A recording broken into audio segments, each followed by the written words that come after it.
আমাদের উম্মতের মানে এই উম্মতের কয়েকজন, জাস্ট কয়েকজন, বলতে থাকলে 100 জনের কথা বলা যাবে, দেখি কয়টা বলা যায়।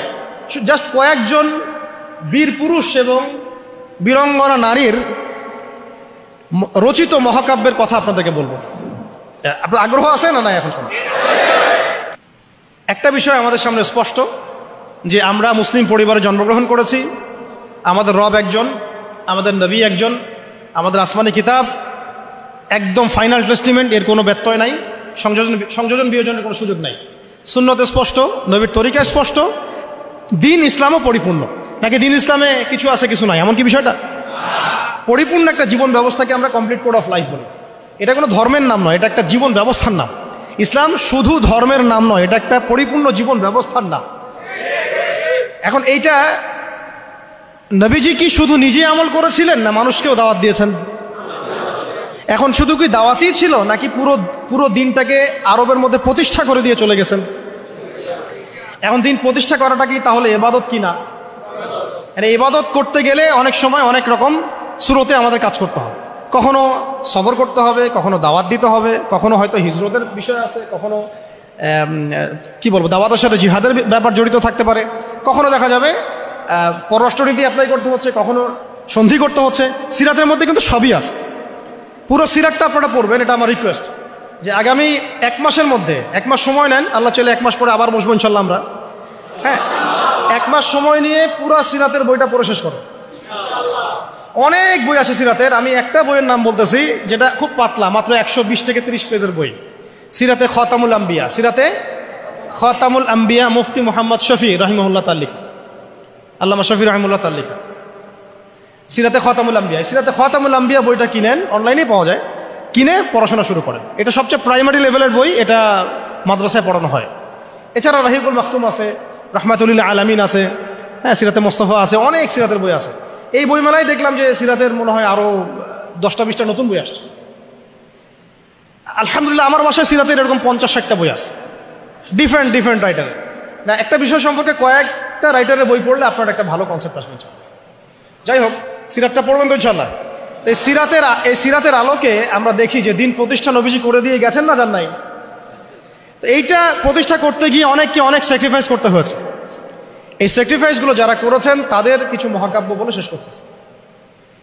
কেন বলতেছে এটা? যেন আমাদের চলমান অভ্যুত্থানের মহাকাব্যগুলো যেন কালের গর্ভে হারায় না যায়, এই জন্য বলতেছে আমরা যেন স্মরণ রাখতে পারি। এবং আমাদের এটাই শেষ হয়ে যায় না, এই যুদ্ধ বা লড়াই সংগ্রাম হয়তো সামনেও করতে হইতে পারে, তখন আমাদের নিয়াত যেন বিশুদ্ধ থাকে, আমাদের ওই মহাকাব্যের সাথে যেন এই মানুষদের মহাকাব্যের মিল থাকে।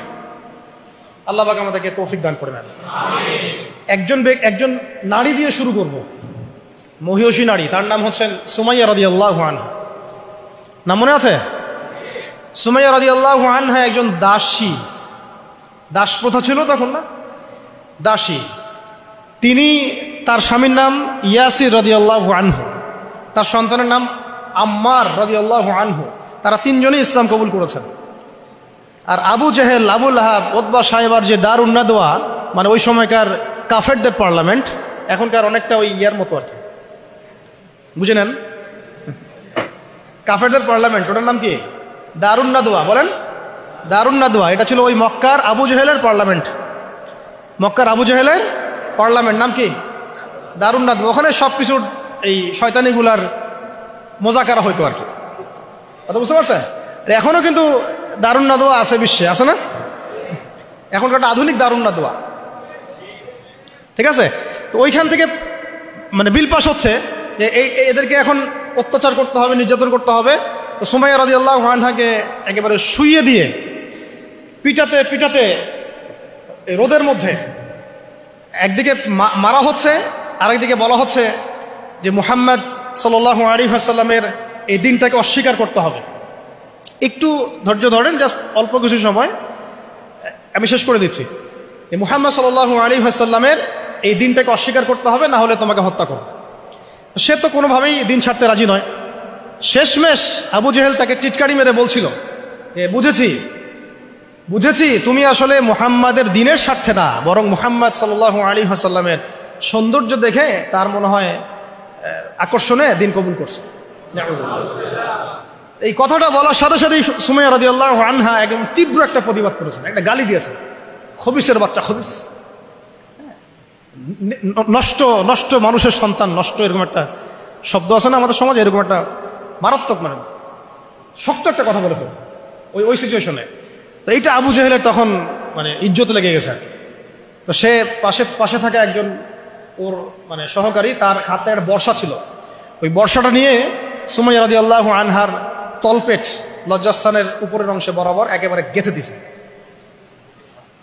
এবং এটাতে ফিনকি দিয়ে রক্ত ছোটা শুরু হয়েছে, এবং এতেই তার শাহাদাত হয়ে গেছে।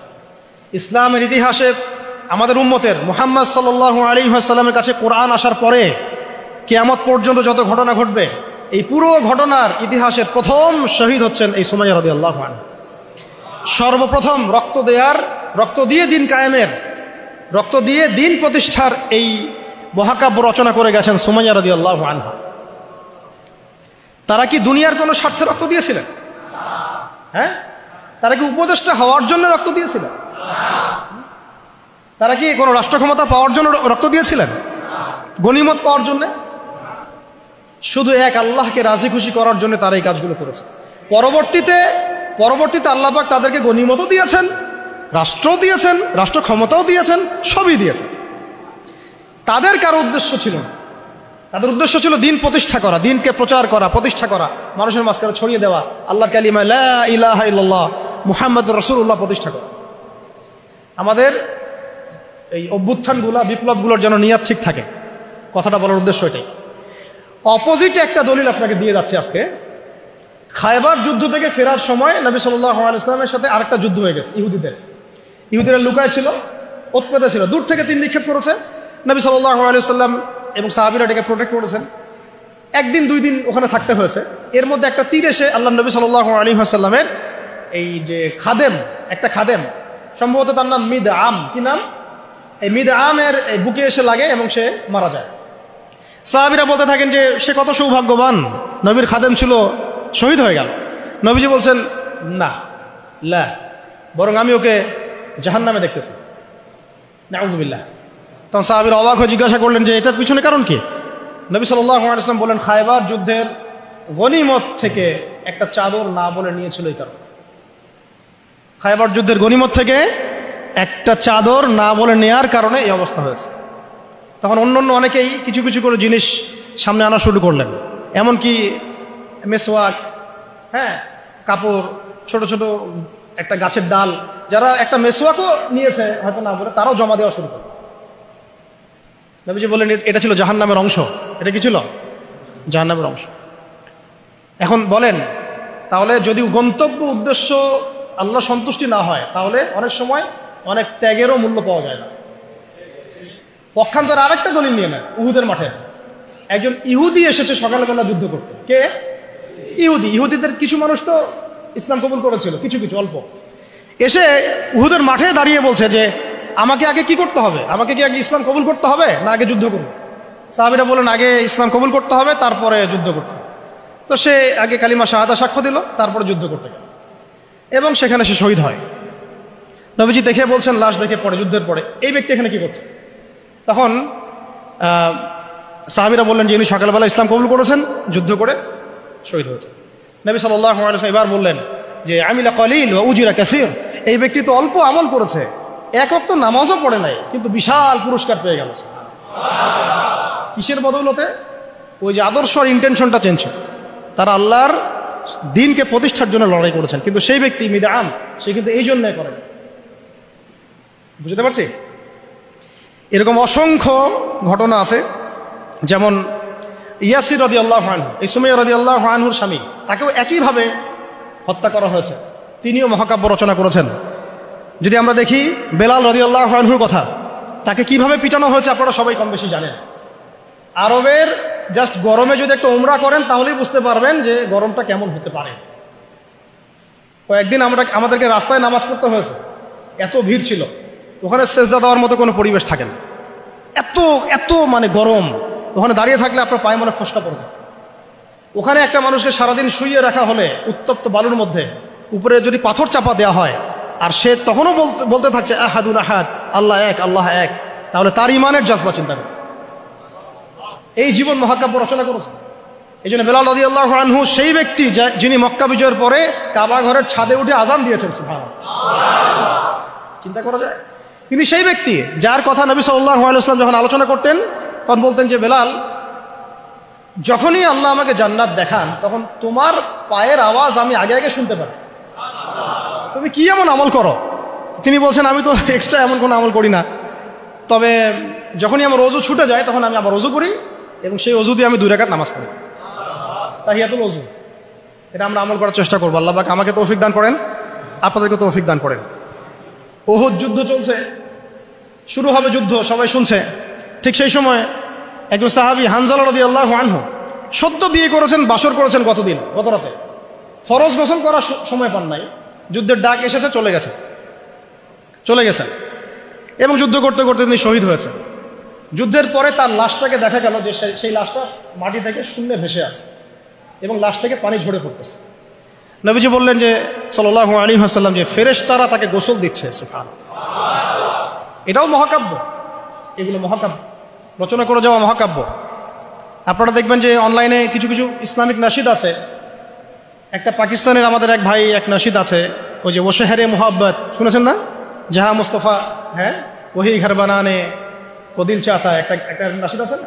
ওখানে একটা এরকম চমৎকার একটা পঙ্ক্তি আছে, জিহাদে মোহাব্বত কি আওয়াজ গুঞ্জি, কাহা হানজালা নে, যে হানজালা রাদিয়াল্লাহু আনহু, কাহা হানজালা নে কে দুলহন সে আপনি।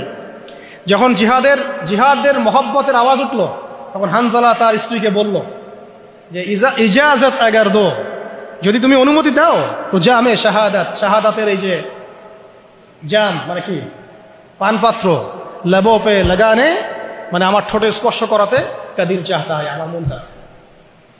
কি চমৎকার জুমলা মিলাইছে। হানজালা রাদিয়াল্লাহু আনহুর এই আত্মত্যাগ এখন মহাকাব্য হয়ে আছে। আমি উর্দুতে মোটেই ভালো না, আমি উর্দুতে খুবই কাঁচা, তো আমার উর্দু ভুল হওয়াটাই স্বাভাবিক। এবং আমি উর্দুর ব্যাপারে আমার বিষয়টা এখন এমন যে নবী সাল্লাল্লাহু আলাইহি ওয়াসাল্লাম আরবির বিষয় যেমন ছিলেন, মানে উর্দু নবী সাল্লাল্লাহু আলাইহি ওয়াসাল্লাম কিন্তু এই আরবি কিন্তু নবী সাল্লাল্লাহু আলাইহি ওয়াসাল্লাম লিখতে পারতেন না। আপনারা কি জানেন?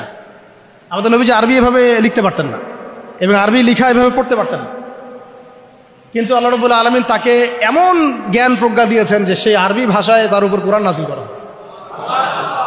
এই জন্য নবীজিকে বলা হয় উম্মি। কি বলা হয়? মানে নিরক্ষর। এইভাবে অক্ষর জ্ঞান তার ছিল। আর এখন তো আমরা এই সার্টিফিকেটকেই বানিয়ে নিয়েছি যোগ্যতার মানদণ্ড। আমরা সিগনেচার করাকে বানিয়ে নিয়েছি যোগ্যতার মানদণ্ড, তাই না?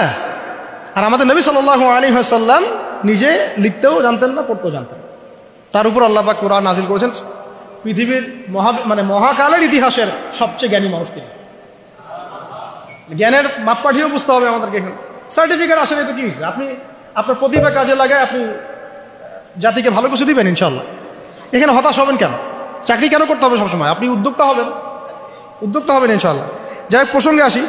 তো হানজালা রাদিয়াল্লাহু আনহুর এই ঘটনাটা আপনারা পড়বেন। এরপরে অনেক আছে, আমি বলতে থাকলে অনেক সময় চলে যাবে। হামজা রাদিয়াল্লাহু আনহু নাম শুনেছেন?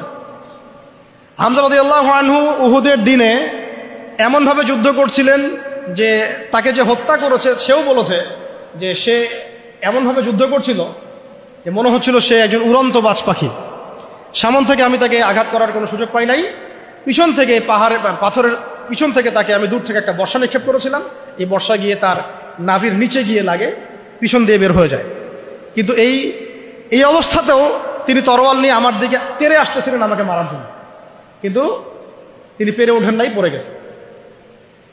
তারপরে তার লাশকে চিরে ফেলা হয় এবং কলিজাটা বের করে দাঁত দিয়ে কামড়ে খাওয়ার চেষ্টা করা হয়েছে। হামজা রাদিয়াল্লাহু আনহু ছিলেন বদর যুদ্ধের সবচেয়ে শ্রেষ্ঠ সাহাবী, বীর সাহাবী, যার হাতে অনেক কাফের মারা গেছে। এই জন্যে উতবা, সাইবা এদের এক পরিবারের পক্ষ থেকে একটা আক্রোশ ছিল যে যুদ্ধে জিতিয়ে না জিতে হামজাকে মারতে হবে। এই জন্য ওয়াহশী নামক একজন ব্যক্তিকে তারা হায়ার করেছিল। পরবর্তীতে সেই ওয়াহশী তিনিও ইসলাম কবুল করেছেন আলহামদুলিল্লাহ। তাকে অনেকে হামজার কাতেল বলত। পরে মুসাইলামা কাযযাবের হত্যা আল্লাহ পাক এই ওয়াহশীর হাতে করেছেন। সুবহানাল্লাহ, আল্লাহ পাক তাকদীর ঘুরিয়ে দিয়েছিলেন। হামজা রাদিয়াল্লাহু আনহুর এই আত্মত্যাগটা কিন্তু ইতিহাস হয়ে আছে, মহাকাব্য হয়ে আছে না? এমন এত মহব্বত নবী সাল্লাল্লাহু আলাইহি ওয়াসাল্লাম তাকে করতেন, এত মহব্বত করতেন যে ওয়াহশী যখন ইসলাম কবুল করতে আসছেন জিজ্ঞাসা করছেন যে তুমি কিভাবে কাইফা কতালতাল হামজা, হামজাকে কিভাবে হত্যা করেছিলে? তিনি ব্যাখ্যা করলেন এইভাবে হত্যা করেছে। তখন নবীজি বললেন যে যদি তুমি আমার থেকে তোমার চেহারাটাকে দূরে রাখতে পারো তাহলে সেটাই করো। মানে তার হাতে ইসলামের বায়াত নিয়েছেন, ইসলাম কবুল করলেন, তারপরে নবীজি বললেন যদি তুমি তোমার চেহারাটাকে আমার থেকে দূরে রাখতে পারো দূরে রাখো। আর আমরা তো বিগত 20-30 বছরের মানে অগণিত জুলুমকে জাতীয় ক্ষমা ঘোষণা করতে চাচ্ছি। সুবহানাল্লাহ। হ্যাঁ, ভাবখানে এমন যে আমি মক্কা বিজয় করছি। আপনারা কি মক্কা বিজয় করছেন যে সবাইকে গণমাফ করতে যাচ্ছেন? আবু সাঈদের কিসাস কবে হবে? আবু সাঈদের কিসাস কবে হবে এটা দেখার অপেক্ষায় আছি আমি। মুগ্ধদের কিসাসটা কবে হয় সেটা দেখার অপেক্ষায় আছি আমি। তাদের সময় মাঠে যারা ছিল, যারা নির্দেশ দিয়েছে, যারা পিছনে ছিল, যারা পর্দার আড়ালে ছিল, তাদের কি হয় পরিণতি শেষ পর্যন্ত এটা আমরা দেখার অপেক্ষায় আছি। তবে আমাদের আশঙ্কা যে আপনারা আইনের ফাঁকফোকর দিয়ে এদেরকে অনেককেই বের করে দিবেন। এটা আমাদের মানে এটা আশঙ্কার জায়গা। এই অবস্থা যদি হয় তাহলে শহীদদের সাথে গাদ্দারি হয়ে যাবে। এত বেশি ভালো হইতে হয় না সবসময়, এত বেশি না। জালেমকে তার শাস্তি দিতে হবেই, আইনের একদম সুশাসন নিশ্চিত করতে হবে। না হলে দেখবেন এরা যদি পার পেয়ে যায়, এরা অন্য স্রোতে এসে আবার জুলুম করবে না, কোনো গ্যারান্টি নেই, কোনো গ্যারান্টি নেই। আপনাদেরকে একটা কথা বলে রাখি, বদর যুদ্ধের সময় 70 জন বন্দী হয়েছিল, মনে আছে? এই বন্দীদের ব্যাপারে কি করা হবে, এই বন্দীদের ব্যাপারে কি করা হবে মাশওয়ারা হচ্ছে। অনেকের অনেক মত। এখানে উমর ইবনুল খাত্তাবের একটা মত ছিল, নাম তো শুনেছেন। উমর রাদিয়াল্লাহু আনহু মত হচ্ছে ইয়া রাসূলুল্লাহ সবগুলাকে হত্যা করতে হবে। কেন?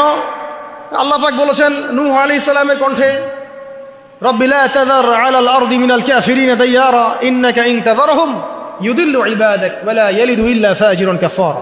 আল্লাহ তুমি এই জমিনের মধ্যে, নূহ আলাইহিস সালাম এই দোয়াটা করেছিলেন, আল্লাহ তুমি এই জমিনের মধ্যে একটা কাফেরকে অবশিষ্ট রেখো না। এটা ওই সময়কার কথা বলছে, যখন মহাপ্লাবন আসবে তার আগের কথা। তিনি 950 বছর দাওয়াত দিয়েছিলেন। দাওয়াত দিয়ে যখন এই অবস্থা 40 জন মানুষ ইসলাম কবুল করছে আর কি, তখন তিনি এই দোয়াটা করতে বাধ্য হয়েছেন এবং আল্লাহ পাক সেই দোয়া কবুলও করেছিলেন, সবাইকে সমূলে ধ্বংস করেছেন। তো উমর রাদিয়াল্লাহু আনহু বলছিলেন ইয়া রাসূলুল্লাহ বদরের এই বন্দীদের ব্যাপারে আমার মাশওয়ারা হচ্ছে এটা, মুক্তিপণের দরকার নাই। হ্যাঁ, ওদেরকে অন্য কোনো দিকে ফোকাস করার দরকার নাই, এদের সবগুলোকে গর্দান নামায় দেন, শেষ, খালাস। এরা যদি থাকে পরে আপনার বিরুদ্ধে আবার ষড়যন্ত্র করবে। তো শেষমেশ তার রায়টা কিন্তু কবুল করা হয় নাই, বরং রক্তপণ এবং মুক্তিপণ নেওয়া হয়েছে এবং আরো অনেক পদ্ধতি অবলম্বন করা হয়েছে। কিন্তু সূরা আনফালে আল্লাহ রাব্বুল আলামিন ওমর রাদিয়াল্লাহু আনহুর এই মতটার প্রশংসা করেছেন, পড়ে দেখেন আপনি। তাই খুব বেশি ভালো হইতে চান না আপনারা, এত বেশি ভালো হওয়ার দরকার। হ্যাঁ, মামা চাচা খালু ধরে ধরে পার করে দিয়েন না। ও পার পেয়ে গেলে পরের বার আপনাকে পার করবে না। আপনারা ভুল করতেছেন। যাদের হাতে এরকম 100-200 ক্রসফায়ারের রক্ত লেগে আছে, এদেরকে যদি আপনি মাফ করে দেন তাহলে আপনার চেয়ে বড় আহাম্মক বোকা আর পৃথিবীতে কেউ নাই। কি বলেন এগুলো? ইসলামের বিধান হচ্ছে একজন মানুষকে যদি কেউ হত্যা করে অন্যায়ভাবে, তাকেও শাস্তির আওতায় এনে মৃত্যুদণ্ড কার্যকর করতে হবে। আর যাদের হাতে এরকম 10টা 20টা 30টা করে ক্রসফায়ারের রক্ত লেগে আছে, আপনি ওদেরকে মাফ করে দিবেন? এত বেশি ভালো হইতে ইসলাম শিখায়নি তো আমাদের। এগুলো তো ভালো না, এগুলো বোকামি। এগুলো কি? এগুলো তো ভালো না, এগুলো হচ্ছে কি বোকামি। ইসলাম শিখায় আমাদেরকে ডিপ্লোম্যাটিক হতে, ম্যাচিউরড হতে। সুবহানাল্লাহ। আমি এগুলো দেখে খুব আসলে হতাশ, তাই একটু আক্রোশের কথা বলে ফেললাম, কিছু মনে করবো না। মানে আমি বুঝি না, আমরা এই সাইকোলজির সাথে যাই না। একজন ব্যক্তি যদি 10টা মানুষকে এভাবে নির্মমভাবে খুন করতে পারে, জবাই করে দিতে পারে, আপনারা তো জানেন না বিষয়গুলো। মানে একটা রুমে গিয়ে একদম বেধর পিঠে একজনকে হাত পা ভেঙে দিয়ে পরে পাশের রুমে এসে ভিডিও গেমস খেলতেছে, পাবজি ভিডিও গেমস খেলতেছে। এই মানুষগুলোকে আপনি যদি মাফ করে দেন তাহলে তো আসলেই বলবো যে আপনার চেয়ে বড় আহাম্মক আর গর্ধপ আর কি বলবো, কি শব্দ ইউজ করবো, আপনার চেয়ে মানে জাতীয় প্রতারক আর কেউ নাই। আপনাদের মানে যদি এরকম কেউ করেন তাহলে জাতির রিপ্রেজেন্টেটিভ হওয়ার যোগ্যতাই নেই আপনাদের। আমার কথা মাইন্ড করেন না, আমি কিন্তু খোলামেলা কথা বলে দিলাম একটা, কারণ এখন সব কথা কিছু কিছু কথা খোলামেলা আপনাদেরকে বলতে হবে, নাহলে অনেক কথা ইনসাফ হবে না। ইনসাফ করতে হবে, আল্লাহ পাক আমাদেরকে বড় তৌফিক দান করে দেন।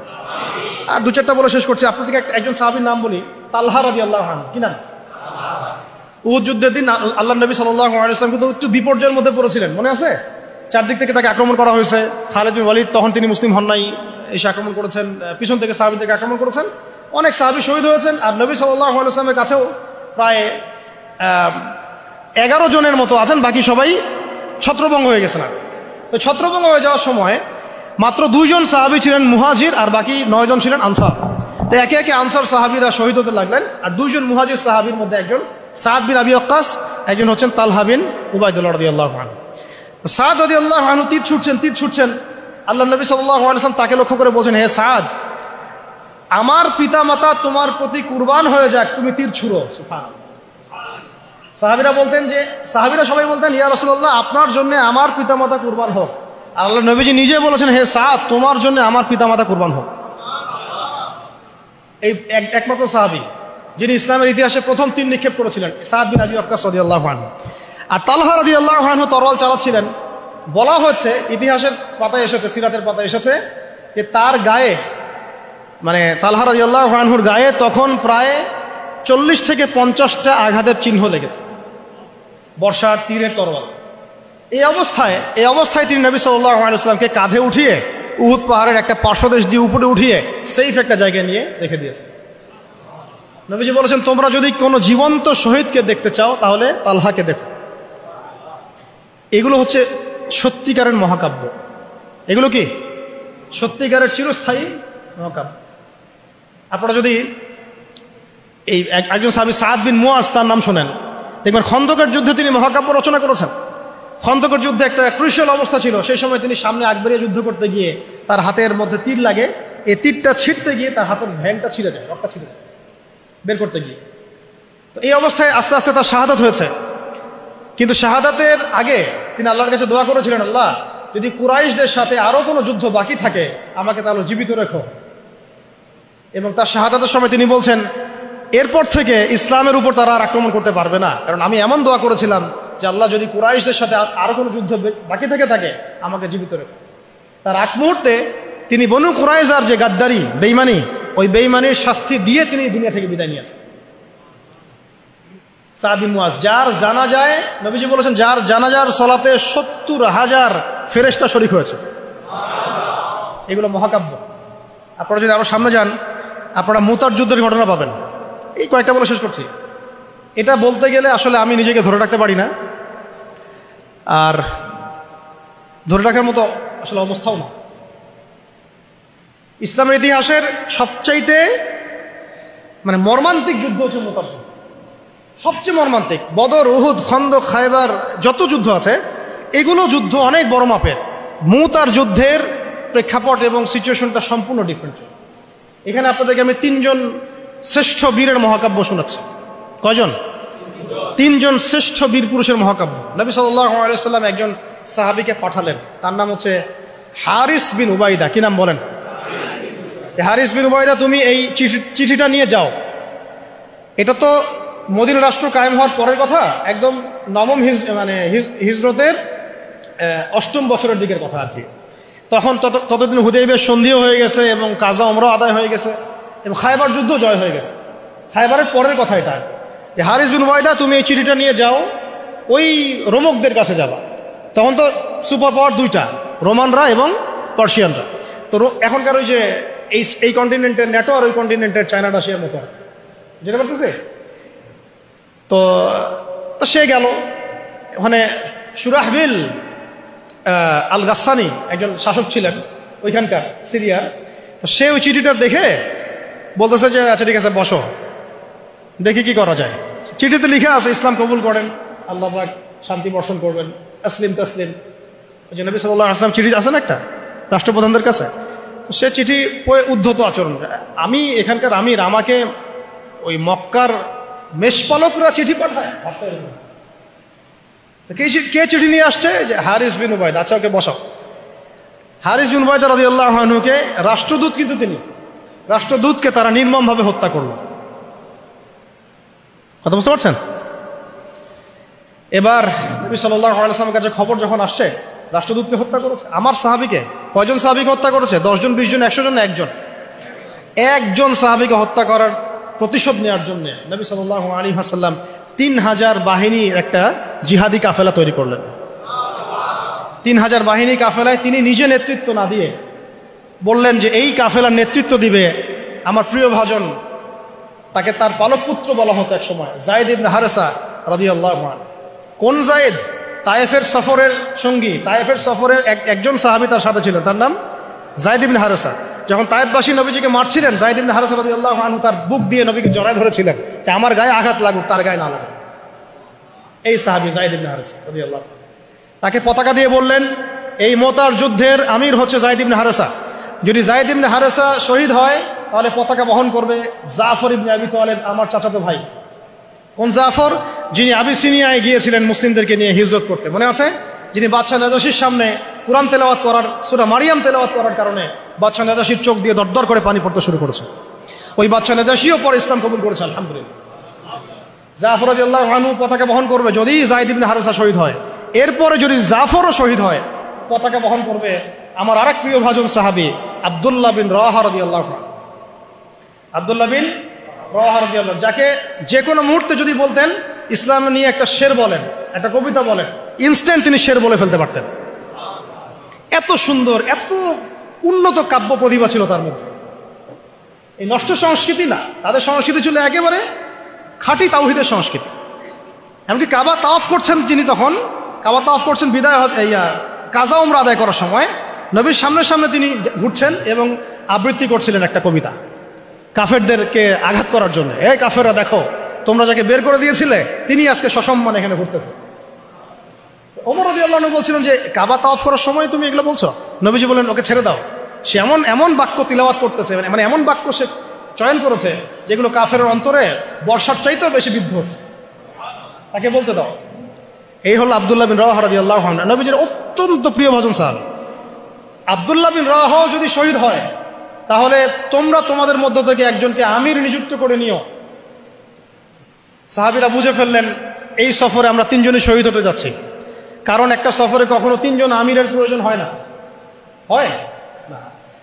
এবার তারা গেলেন, তারা কখনো আশাও করেন নাই ওখানে যা দেখবেন। ওখানে গিয়ে দেখলেন যে 1 লক্ষ রোমান সৈন্য সামনে এসে দাঁড়িয়েছে। কত লক্ষ? এবং একেবারে ফুল প্রশিক্ষিত, একদম ফুল আর্মড ফোর্সড। আর এর সাথে তাদের সাহায্যকারী দলেও আছে আরো 1 লক্ষ সৈন্য। মোট কয় লক্ষ? এদিকে কতজন? যুদ্ধ হওয়া সম্ভব? আসলে কি সম্ভব? সম্ভব না, যুদ্ধ কিন্তু সম্ভব না। আমরা তো আগে সংখ্যা গরিষ্ঠ হওয়ার কথা চিন্তা করি। কোন যুদ্ধে ইসলাম সংখ্যা গরিষ্ঠতা দিয়ে জিতে নাই। ইসলাম জিতেছে ইমানের বদৌলতে, শুধু ইমানের বদৌলতে। আমরা সংখ্যা দিয়ে কখনো বিজয় লাভ করতে পারি নাই। এখন এবার সাহাবীরা মাশওয়ারা করতেছেন রাত্রেবেলা, আমরা কি করব? কালকে যুদ্ধ করব, নাকি মদিনায় ফিরে যাব, নাকি রাসূলকে খবর পাঠাবো, নাকি কোনো বিকল্প ফোর্স নিয়ে আসার ব্যবস্থা করব, কি করব? তখন সাহাবী, ওই যে বললাম আব্দুল্লাহ বিন রাওয়াহা রাদিয়াল্লাহু আনহু দাঁড়ালেন। তরুণ সাহাবী, আপনাদেরকে বলতেছে, তরুণ সাহাবী দাঁড়িয়ে বলছেন যে হে আমার ভাইয়েরা, আমরা এখানে কি জন্য এসেছি?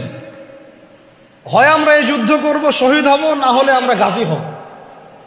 আর আপনারা যে বিষয়টাকে ভয় করছেন আসলে কিন্তু আমরা সেটা পাওয়ার জন্যই এসেছি, তার নাম শাহাদাত। আপনারা যেটাকে ভয় করছেন যে আমরা এখানে গেলে মারা যাবো, ওটার জন্যই তো আমরা এত দূরে এসেছি। আমরা গাজী হই অথবা শহীদই হই, আমাদের জন্য আজর আল্লাহর কাছে লিখে থাকবে। তো তার এই মানে এমন ইমানদীপ্ত ছিল ভাষণটা, আমি তো ওটা বলতে পারলাম না, আরবিতে তিনি বলেছেন। এতে মানে উৎফুল্ল হয়ে বা ইন্সপায়ার্ড হয়ে সাহাবীরা আর দ্বিতীয়বার ভাবলেন না, ঠিক আছে কালকে যুদ্ধ হবে। এবার পরের দিন যুদ্ধ শুরু হল। এটা কি সম্ভব যুদ্ধ? প্রথমে যায়েদ ইবনে হারেসা রাদিয়াল্লাহু আনহু পতাকা নিয়ে ঘোড়া ছোটা আগায় যাচ্ছেন এবং একটা আঘাতও পিছন থেকে করার সাহস হচ্ছে না তাদের, সব আঘাত তারা সামন থেকে করছেন। এক পর্যায়ে যায়েদ রাদিয়াল্লাহু আনহুর এই মানে গায়ের মধ্যে তারা বর্ষা নিক্ষেপ করে। বর্ষা তো আগেকার বড় বড় বল্লম বর্ষা ছিল, এবং একটা বর্ষা তার গায়ে যখন লাগে তিনি পড়ে যান। এবং এই অবস্থা আস্তে আস্তে তার শাহাদাত হয়। পতাকা পড়তে দেন নাই, পতাকা নিয়ে নিয়েছেন জাফর ইবনে আবি তালিব রাদিয়াল্লাহু আনহু হাতে, এবং জাফর রাদিয়াল্লাহু আনহু যুদ্ধ করতে থাকেন, এত বীর বিক্রমে যুদ্ধ করতে থাকেন যে এক পর্যায়ে তিনি তার নিজের কালো এবং লাল ডোরাকাটা ঘোড়া ছিল, সেই ঘোড়ার পা নিজেই কেটে ফেলেন, যে আমার যেন পালিয়ে যাওয়ার মন না উঠে, তখন তারা যেন আমার ঘোড়া ইউজ করতে না পারে। সাহাবীরা বলছেন তার শাহাদাতের পরে তার বডির মধ্যে আমরা এরকম 50টা থেকে 60টা এরকম আঘাতের দাগ দেখেছি। একটাও দেহের পিছনে ছিল না, সব সামনে ছিল। যুদ্ধ করতে করতে এক পর্যায়ে তার ডান হাতটা কেটে পড়ে যায়। এরপরে তিনি বাম হাতে পতাকা উঠায় নেন, কাফেররা বাম হাতটাও কেটে ফেলে।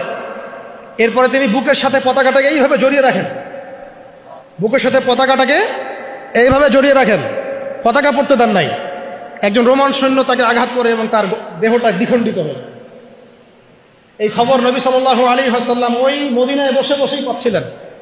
তিনি বললেন, এই মাত্র জায়েদ শহীদ হলো, এই মাত্র জাফর শহীদ হলো। একটু তিনি কান্নার ভাব চলে আসলো। একটু পরে নবীজি হেসে দিলেন। সাহাবীরা বলছেন, আপনি হাসছেন কেন ইয়া রাসূলুল্লাহ? তিনি বলছেন যে জাফর এর ডান হাত প্রথমে কেটে গেছে, তারপর বাম হাত কেটে গেছে। আল্লাহ রাব্বুল আলামিন তাকে এই দুইটা কাটা হাতের বিনিময়ে জান্নাতে দুইটা বড় বড় পাখা দিয়েছে। এইটা দিয়ে তিনি জান্নাতে ঘুরে বেড়াচ্ছেন আর ফল খাচ্ছেন। তার নাম হয়ে গেল জাফর আত-তাইয়ার, জাফর আত-তাইয়ার, পাখাওয়ালা। এরপরে পতাকা হাতে নিলেন সেই আব্দুল্লাহ বিন রাওয়াহা রাদিয়াল্লাহু আনহু। তিনিও তো বীর বিক্রমে যুদ্ধ করতে লাগলেন। এক পর্যায়ে তিনি একটু কান্না করেছিলেন। সাহাবীরা বলছেন, আপনি কি ভয় কান্না করতেছেন? জি না, আমি ভয় কান্না করছি না, বরং কোরআনের একটা আয়াত আমার মাথায় আসছে বলে আমি কান্না করছি।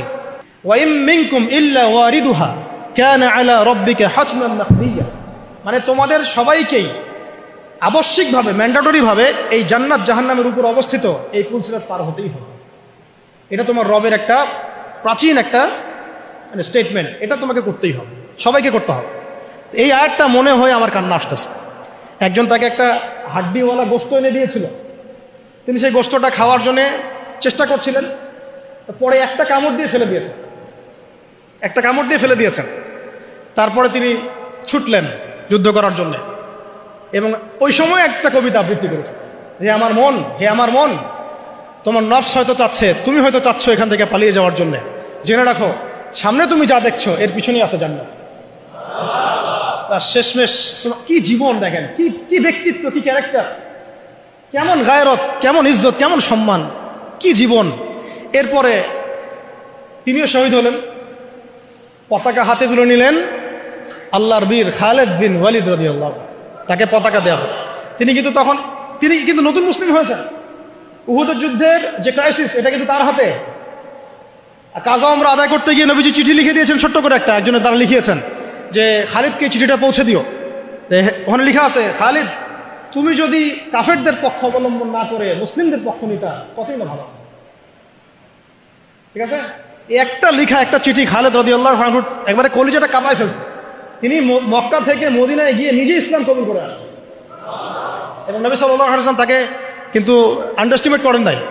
তার হাতে উল্টা তরোয়াল উঠাই দিয়ে বলছেন যে আজকে থেকে এই তরোয়াল তোমার, এবং তোমার নাম হচ্ছে সাইফুল্লাহ, তুমি আল্লাহর তরবারি।